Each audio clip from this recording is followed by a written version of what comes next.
Bonjour les Itata et soyez les bienvenus dans votre rendez-vous avec l'actualité. Écoutez ça, le 22 et 23 juin prochain aura lieu la 4e édition du Salon OSE au Palais des Congrès de Madiana. Pour nous en parler aujourd'hui, nous recevons une représentante de Martinique Développement. Bonsoir Géraldine Henry-Watello. Bonsoir. Comment allez-vous? Très bien. Eh bien, bienvenue sur le plateau de Zitata. Merci. Nous sommes ravis de vous accueillir pour que vous puissiez un petit peu nous expliquer ce qui va se passer ce week-end. Alors, quel est le but du Salon OSE? Alors, le Salon OSE, c'est le rendez-vous incontournable des dirigeants et porteurs de projets martiniquais. C'est un rendez-vous qu'on organise pour outiller tous les dirigeants et tous les porteurs sur toutes les étapes de la vie de leur entreprise. Alors en fait, finalement, on va là-bas retrouver une concentration d'activités pour pouvoir accompagner ces dirigeants de A à Z dans la vie de leur entreprise. Voilà, c'est vraiment l'objectif du salon, vous permettre aux dirigeants, vous permettre d'avoir accès à toute l'offre de services en termes d'exposants, d'ateliers et de contenus qui vont vous permettre de soit démarrer votre projet, de le développer, de faire votre projet changer d'étape et de niveau. Et donc tout ça sur 2 jours, en un seul lieu, avec tous les acteurs publics et privés de l'entrepreneuriat martiniquais. Alors c'est déjà la 4e édition, ça veut dire que les 3 premières ont bien fonctionné. Oui, tout à fait. Donc effectivement, c'est un événement qui est attendu donc, chaque année. On l'a créé en 2017. Et donc c'est un événement qui a lieu tous les 2 ans. Et chaque année, on modifie les formats. Donc on conserve bien évidemment ce qui fonctionne le mieux. Et on rajoute toujours des innovations qui sont en lien avec l'actualité économique de la Martinique et des dirigeants. Alors j'aime beaucoup le nom OSE avec un point d'exclamation. Vous me l'avez dit au début de l'émission. C'est vraiment ce côté dynamique. Il faut oser lorsqu'on est à l'initiative d'une entreprise. Exactement. Il faut oser au démarrage, donc même pour créer, il faut passer ce cap, parce qu'on n'est pas forcément entouré d'entrepreneurs comme nous. Et puis ça peut changer effectivement de la vision traditionnelle qu'on a de l'emploi salarié. Donc il faut oser passer ce cap d'entreprendre. C'est une prise de risque. Et même une fois qu'on a créé son entreprise, il faut oser la développer, oser trouver de nouveaux produits, de nouveaux services, oser le numérique, oser le développement durable, oser l'export. Donc on sait que c'est un challenge permanent pour le dirigeant qui veut pérenniser, développer sa structure. Donc pour nous, c'était le nom idéal de notre salon. Alors, on parle de dirigeants, mais finalement, à quelle structure cela s'adresse-t-il? Pour les petites, les moyennes, les grandes entreprises ou même des personnes qui seraient à l'aune de la création de leur structure? Alors c'est exactement ça. Sur le salon, vous verrez dans l'offre de services qu'effectivement, on souhaite toucher des gens qui sont simplement au stade de l'idée. Ils se disent qu'ils ont envie soit d'arrêter un profil de salariat ou simplement peut-être un profil sans emploi. Et ils ont envie de créer une activité, ils ont peut-être une idée un petit peu floue. Donc ces personnes-là, on peut leur proposer des solutions sur le salon. On a aussi des gens, dans l'entrepreneuriat, on pense typiquement aux entreprises, mais on a aussi des associations, c'est-à-dire des gens qui créent sur une thématique qui nous est chère sur le salon, entreprendre autrement, avec des formats différents, notamment sur l'impact de l'entrepreneuriat social. Et on a aussi tout le panel des grands dirigeants, en fait, des petites aux grandes, comme je disais, soit créer son entreprise ou simplement changer de cap. Se dire, bon, effectivement, mon entreprise a 5 ans, je n'ai pas encore peut-être de mon premier salarié, comment j'ose recruter mon premier salarié? Ou comment j'ose sortir du marché martiniquais pour passer à l'international, soit localement, c'est-à-dire le local caribéen, ou même aller sur d'autres territoires plus éloignés. Donc tous ces dirigeants vont pouvoir trouver des réponses. Tout âge confondu, parce que le public peut être, on va dire, à la vingtaine, puis ça peut évoluer même jusqu'à 50 ans. Il n'y a pas d'âge pour être créateur d'entreprise. Alors tout à fait, on n'a pas d'âge pour être créateur d'entreprise. Vous le verrez d'ailleurs avec nos ambassadeurs où on a tout type de profil. Donc effectivement, on peut avoir des jeunes qui ont une idée un petit peu innovante, des plus vieux aussi avec des idées innovantes. Et dans nos témoignages d'entreprise, parce que ça fait partie de l'ADN du salon, sur tous les ateliers et conférences, vous aurez toujours une structure qui propose une solution. Donc ça peut être une banque, une association qui suit les porteurs de projets ou même une collectivité publique. Et on demande à nos intervenants de nous proposer des témoignages d'entrepreneurs. Parce que l'idée, c'est de montrer que peu importe son profil, on peut créer en Martinique. On peut créer en Martinique, on peut développer son entreprise en Martinique, on peut avoir des idées et les mettre en œuvre. On ne va pas dire que c'est simple, que c'est un parcours qui est simple, mais on peut le faire et surtout, on peut être accompagné pour le faire. Donc, soit en termes de financement, de montage de projets juridiques, par exemple, vous aurez un corner expert avec des avocats et des experts comptables qui vont vous recevoir pendant 15 minutes pour répondre à une de vos problématiques. Vous avez aussi des partenaires qui vont vous aider à monter votre business plan, à voir effectivement comment vous positionnez dans votre posture de dirigeant pour arriver au bout de votre projet de création. Alors, le nombre d'interventions est vraiment très grand, hein. 12 conférences, 36 ateliers pratiques. Ça va venir illustrer les différentes situations dans lesquelles se trouvent les entrepreneurs. Quel type d'intervention va-t-il y avoir ? Alors, comme vous le dites, on aura 12 conférences. Donc, sur les conférences, on est sur des formats longs, d'1h30, où là, vous avez plusieurs intervenants qui vont traiter d'une problématique d'entrepreneuriat, mais aussi économique un peu plus large. Ou, par exemple, alors il y a un sujet effectivement qui me tient particulièrement à cœur, c'est la conférence du jeudi soir, donc de 18h à 19h30, où des professionnels du territoire, donc scientifiques et économistes, vont nous expliquer comment on peut créer une activité durable en Martinique à partir de la biodiversité. Donc on a travaillé avec une chercheure du CTBiome qui va présenter son contenu ce jour-là et va nous expliquer comment sur des éléments, enfin je ne sais pas moi, par exemple la banane ou une plante dont on entend parler, comment en Martinique, dès 2023, parce qu'elle va vous présenter le CTBiome, qui est une nouvelle structure, comment en Martinique, en 2023, on peut créer toute une activité de la biodiversité en passant par toutes les étapes de la recherche jusqu'au produit fini. Et à la fin, après les scientifiques, vous aurez les économistes qui vont vous expliquer comment on vend une innovation, comment une idée liée à la biodiversité peut créer un produit durable tout en préservant nos ressources. Donc là, c'est sur le format des conférences, donc des sujets très larges sur la thématique de cette année, sur laquelle je vais revenir. Et sur les ateliers, on est sur des formats plus courts, plus interactifs, d'1 heure, où vous êtes avec un intervenant qui va répondre à une problématique très spécifique de la vie de l'entreprise. Je vous donne un exemple. Comment monter mon business plan ? Je crée mon activité, mais comment monter mon business plan pour que mon produit ou que mon service soit rentable ? Pareil, on a un atelier de la banque qui va vous dire comment parler banquier. Parce qu'effectivement, c'est quelque chose qui peut effrayer au démarrage. On crée son projet, oui, mais il faut qu'il soit finançable par d'autres structures, sauf si vous avez les fonds propres. Et comme on est sur un format d'atelier, donc vous êtes dans la proximité, dans des salles plus petites que la salle de conférence, et vous posez des questions. Donc nous, c'est ce qu'on souhaite, de l'interactivité. Voilà, un échange.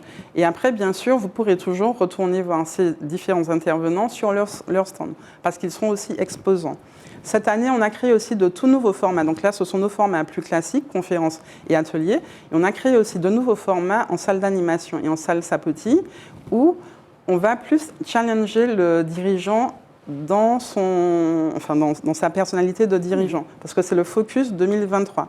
Le focus 2023, c'est le dirigeant au cœur de l'entreprise. Oui, vous avez tenu à intégrer l'actualité, hein, vous l'évoquiez juste auparavant. Ça peut être le développement durable, mais aussi le bien-être au travail. Et ça touche aussi les dirigeants et pas seulement les salariés. Voilà, tout à fait. Ce focus, il a été souhaité par notre président, M. Alexandre Ventadon. Il voulait absolument que le salon s'adresse aux dirigeants, parce que nous savons tous que nous sommes passés et nous sommes encore dans un contexte économique qui est tendu. Et on sait bien que ça repose effectivement sur les salariés dans les entreprises, mais aussi sur le dirigeant. Donc là, on veut l'interpeller, on veut interpeller tous ces dirigeants, donc on vous interpelle. Venez sur le salon, peut-être pour en profiter pour en faire une pause et vous poser certaines questions. Par exemple, il y a un contenu sur lequel on a travaillé avec l'équipe, comment concilier sa vie professionnelle et sa vie personnelle. Et qui s'adresse aux hommes autant qu'aux femmes. Aux hommes et aux femmes, tout à fait. Donc effectivement, on va se poser des questions. Donc là, on est sur des formats interactifs où on sera en proximité avec les intervenants. Vous avez aussi on aura la livraison de la grande étude de la RACT, dont la RACT, c'est la structure qui s'occupe de la santé au travail, qui va nous livrer en conférence inaugurale le résultat d'une étude qui est très attendue sur la santé mentale et physique des dirigeants martiniquais. Donc on ouvre le salon avec ce contenu donc pour échanger sur cette thématique. Cette étude a eu lieu en Guadeloupe ici, mais là on sera vraiment sur un focus martiniquais. Qu'est-ce que vous pouvez avoir d'autre comme sujet sur le développement personnel du dirigeant ? On a des ateliers avec des formats un peu originaux, comme le massage ayurvédique aussi. Voilà. Alors le massage ayurvédique, effectivement, c'est une manière pour nous aussi de traiter avec un ton peut-être un peu plus léger, mais quand même qui a du sens, c'est-à-dire prendre le temps pour soi. Parce qu'on sera sur des séances de 15 minutes de massage dans un coin préservé du salon. Mais on a aussi le Kassala, par exemple, qu'on a découvert en préparant le salon. C'est une technique d'art oratoire de ouest africain qui permet aux participants à cet atelier de se féliciter, de s'encourager mutuellement. Donc nous, aussi dans l'équipe, on a hâte de voir ça, en fait, de voir comment les dirigeants vont s'emparer de cet outil. Et ça détonne parce que le monde de l'entreprise est toujours vu très concurrentiel.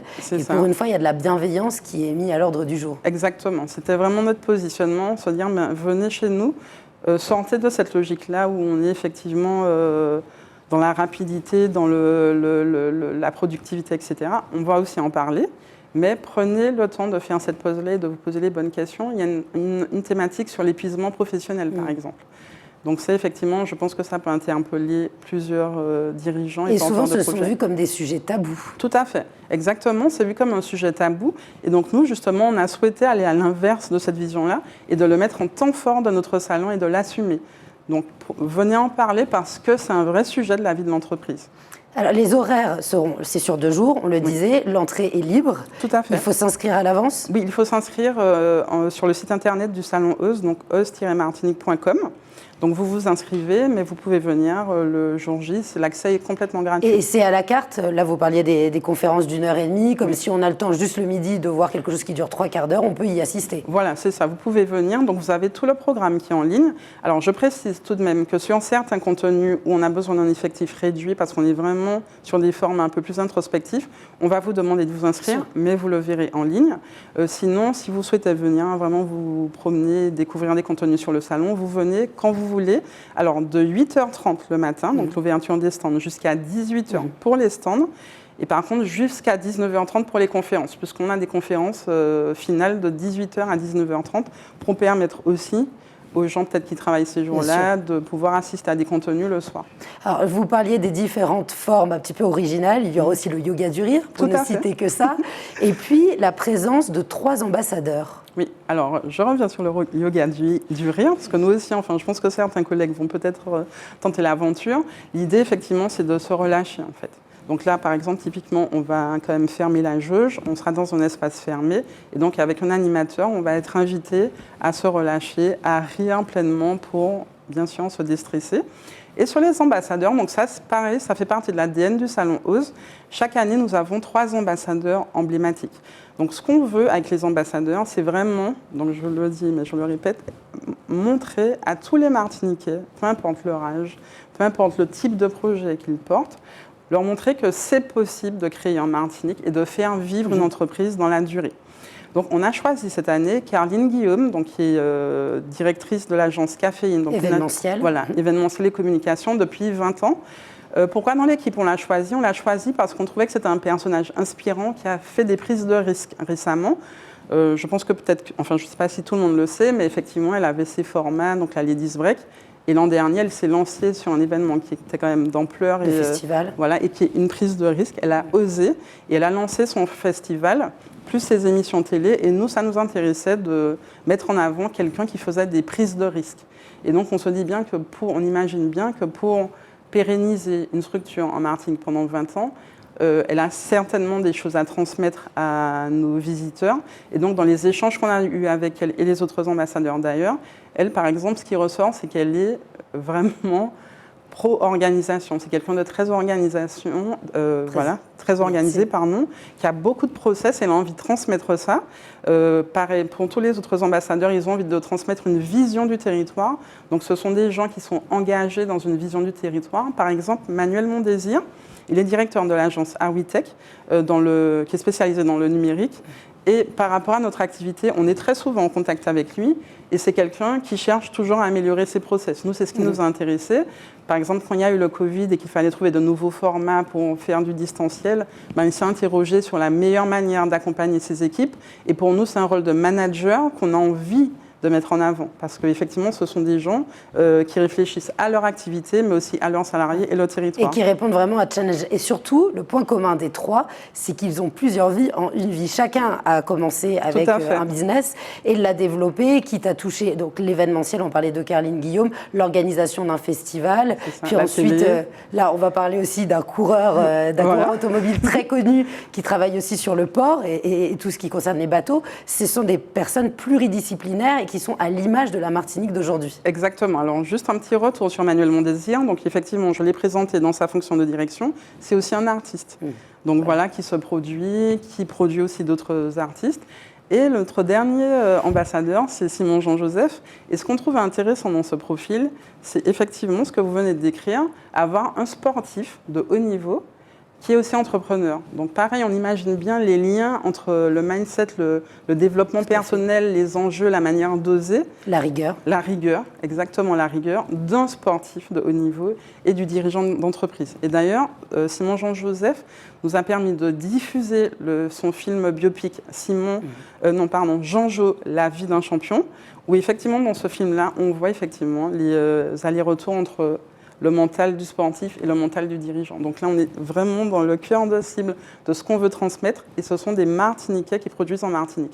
Je vous dis ça parce qu'on a aussi des Martiniquais qui réussissent ailleurs, qu'on aurait pu prendre comme ambassadeurs. Non. On veut des Martiniquais qui travaillent et réussissent en Martinique. Et qui font rayonner aussi l'économie locale ailleurs et font parler d'eux. Alors, si vous le voulez bien, on arrive en fin d'émission. On va rappeler les 2 jours, le 22 et 23 juin, à Madiana, à Chaucheur, au Palais des Congrès. Il suffit d'aller se connecter sur le site internet. Là, on peut voir la liste des 2 jours avec l'ensemble des activités. On peut y aller pour 1 ou 2 séances, rencontrer des professionnels, parler et puis aussi poser des questions à ces fameux 3 ambassadeurs connus. Je vous donne le mot de la fin.